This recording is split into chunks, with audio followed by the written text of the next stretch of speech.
Football শুধু জয় পরাজয়ের গল্প নয়, এটি আবেগ, ভালোবাসার সম্পর্কেরও গল্প।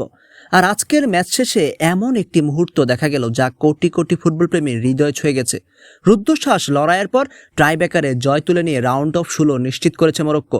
পুরো ম্যাচ জুড়ে দুই দলই দারুণ লড়াই করেছে। নির্ধারিত সময়ে কোনো দলই ব্যবধান গড়তে না পারায় ম্যাচ গড়ায় টাইব্রেকারে। সেই কঠিন মুহূর্তে শেষ এবং সবচেয়ে গুরুত্বপূর্ণ পেনাল্টির দায়িত্ব নেন ইসমাইল সাইবারি। অসংখ্য দর্শকের চোখ তখন তার দিকে। সামান্য একটি ভুলেই ভেঙে যেতে পারে দলের স্বপ্ন, কিন্তু অসাধারণ আত্মবিশ্বাসে বল জালে পাঠিয়ে মরক্কোকে জয়ের আনন্দে ভাসিয়ে দেন এই মিডফিল্ডার। তবে আসল গল্পটা শুরু হয় ম্যাচ শেষ হওয়ার পর। সতীর্থদের সঙ্গে দীর্ঘক্ষণ উদযাপন না করে সাইবারি ছুটে যান গ্যালারির দিকে। সেখানে অপেক্ষা করছিলেন তার মা। ছেলেকে সামনে পেয়ে তিনি আর নিজেকে ধরে রাখতে পারেননি, শক্ত করে জড়িয়ে ধরেন আর আনন্দে চোখ ভিজে যায় দুজনেরই। সেই দৃশ্য মুহূর্তেই ছড়িয়ে পড়ে সামাজিক যোগাযোগ মাধ্যমে। হাজারো সমর্থক বলছেন ম্যাচের সেরা মুহূর্ত ছিল এই আলিঙ্গন, কারণ একজন ফুটবলারের সবচেয়ে বড় অর্জন তখনই পূর্ণতা পায় যখন সে আনন্দ নিজের মায়ের সঙ্গে ভাগ করে নেওয়া যায়।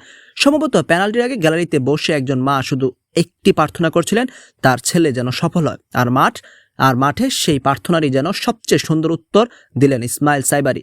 শেষ পর্যন্ত মরক্কোর নকআউট পর্বে জায়গা করে নিলেও এই ম্যাচ মানুষের মনে থাকবে শুধু জয়ের জন্য নয়, বরং মা আর সন্তানের সেই আবেগঘন মুহূর্তের জন্য। কারণ ফুটবলে ট্রফি জেতা যায়, ম্যাচ জেতা যায়, কিন্তু মায়ের ভালোবাসার সঙ্গে কোনো কিছুরই তুলনা হয় না।